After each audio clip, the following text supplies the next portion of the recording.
네, 안녕하세요. 창필직입니다. 오늘 말씀드릴 주제는 권리금 3억 주고 들어간 파스타집 사장님의 울분에 대한 주제로 말씀을 좀 드리려고 하는데요. 그 사장님이 계신 곳은 부산의 어느 유명 상권의 파스타집. 그 사장님으로 말할 것 같으면 부산에서도 유명 상권의 제일 좋은 자리만 엄선해가지고요. 자리가 적당한 권리금으로 나오면 현찰에 구애받지 않고 매장을 차근차근 늘려나가는 그야말로 장사 선수, 그런 사장님입니다.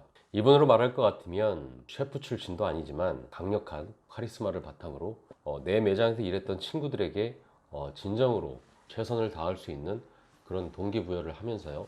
새로운 매장을 낼 때는 그 중에서 가장 똘똘하고 성실한 친구들을 또 엄선해 가지고요. 지분을 투자를 시키고 그리고 자기 매장처럼 운영하게 만드는 그 정도의 내공과 그 정도의 어느 정도 장사에 대해서 원리를 알고 계시는 그야말로 프로이자 고수입니다.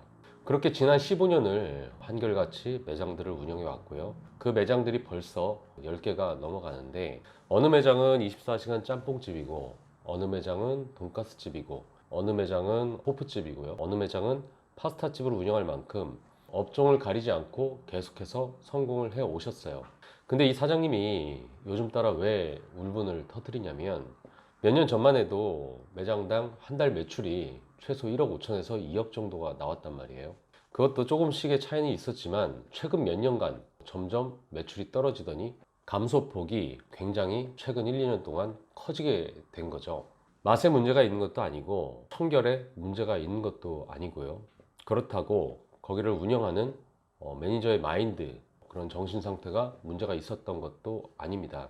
매출이 떨어질수록 더욱 기본에 충실하자 해서 서비스 인력을 충원하고 더 많은 인원을 배치하고요. 더욱 양질의 음식을 대접하기 위해서 조금 오래된 식재료도 뭐 아깝다 생각하지 않고 바로바로 처분해버리고 나름대로 여태까지 잘해왔던 대로, 아니 그보다도 더욱 열심히 했는데 손님은 계속해서 떨어지고요. 매출은 또 둘째치고 마진이라고 하잖아요. 수익률은 점점 떨어지게 된 거예요. 그래서 이게 뭔 일인가 찾아보게 된 거죠. 그때부터 조금 이상하다 느꼈으니까. 그리고 어느 순간 둘러보니까 우리 매장 옆으로 하나씩 하나씩 문을 닫고 있는 것을 보게 됩니다. 그리고 오랜만에 보게 된 부동산 업자 사장님하고 얘기를 하면서 깜짝 놀라게 됩니다.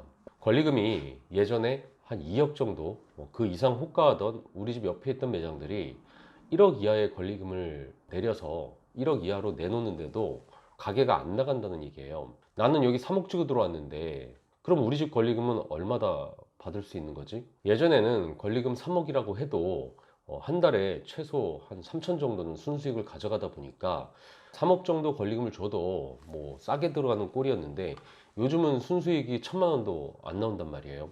이게 왜 이렇게 됐나 하면서 이유를 찾아보니까 바로 SNS, 우리가 알고 있는 페이스 뭐 땡이라든지 뭐 인스타 뭐 땡땡 이런 것들 때문이에요.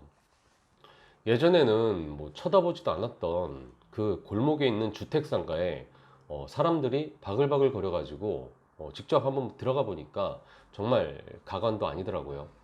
우리 파스타 한 그릇에 13,000원이지만 정말 우리 입장에서는 별로 안 남기고 질 좋게 싸게 판다고 생각을 했는데 그 골목대기에 있는 그 파스타집을 가보니까 거긴 두 명이서 먹는데도 15,000원에 세트로 팔고 있더라고요.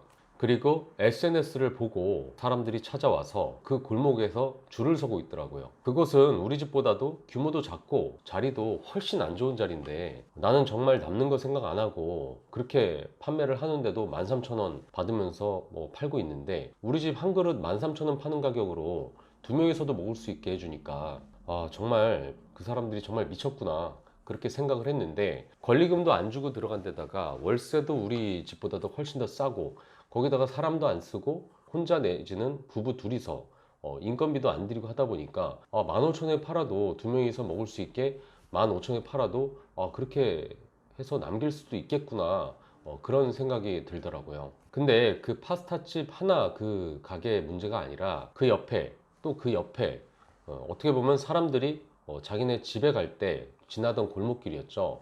그 주택가로 들어가는 길목에 하나하나씩 음식점들이 생기고 있더라고요. 어떻게 그런 자리에 사람들이 찾아가지? 생각을 했었는데 결국 SNS로 사람들의 입소문을 타고 거기에 무슨 뭐 텔레비전에서도 나오고 뭐 맛집이라고 소문이 나고 핫플레이스라고 소문이 나다 보니까 그 구석탱이에 있는 가게들까지 소문이 나가지고 사람들이 찾아오게 되는 거였습니다. 그래서 지금 그 파스타집 사장님 굉장히 고민을 하시고 장고에 들어갔습니다.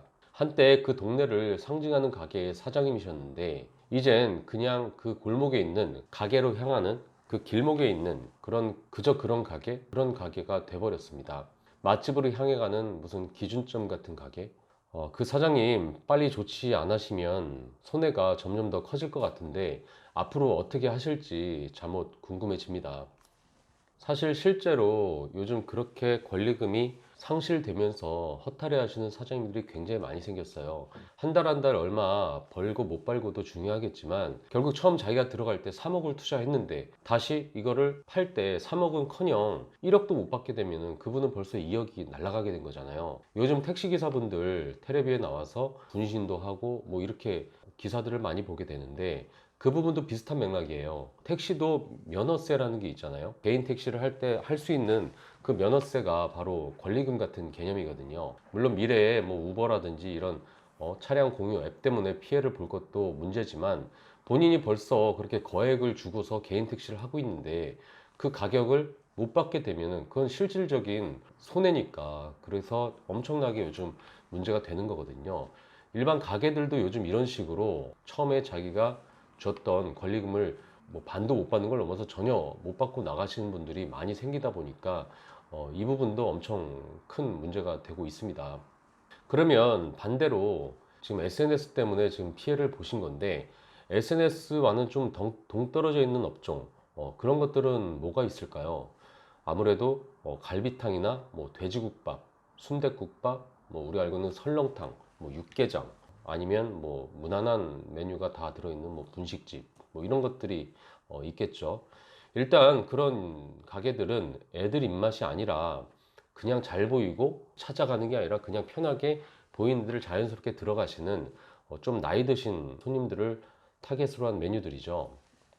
특별한 메뉴가 아니라 평상시에도 그냥 남녀노소 편안하게 먹을 수 있는 메뉴들. 차별화 주기도 좀 애매한 메뉴이면서 단 가격은 좀 올리더라도 허접하면은 또 나이 드신 분들은 그래도 맛을 잘 아시니까 또 허접하지 않은 메뉴들. 어쨌든 나이가 어느 정도 드신 분들은 나이를 드시면서 어느 정도 많은 음식을 접하셨기 때문에 먹어온 노하우가 있는 겁니다. 그래서 뭐가 맛있고 뭐가 맛없고 그런 부분을 좀 정확히 아세요. 그냥 일반 애들하고는 좀 틀립니다. 애들은 좀 맛이 좀 없더라도 뭐 비주얼이나 좀 핫하다 하면 가서 먹을 수가 있는데 어른들 입맛은 좀 틀리죠. 맛없으면 뭐 어른들은 아무리 싸게 팔더라도 잘 안 가요. 그래서 나름 재료비에 투자를 많이 하면서 오시기 편리하게 좋은 자리에 들어가 있으면 아무래도 그 집은 그냥 될 겁니다.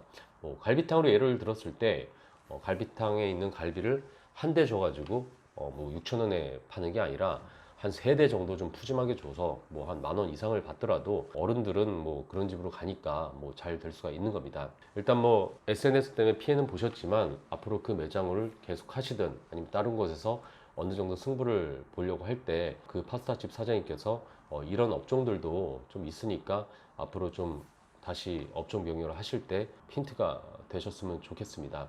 처음 창업을 준비하시는 사장님들을 보면은 테레비를 많이 보시고 어느 정도 유행을 하고 어느 정도 좀 핫한 걸로 좀 세련된 메뉴로 좀 하시려는 분들이 계세요.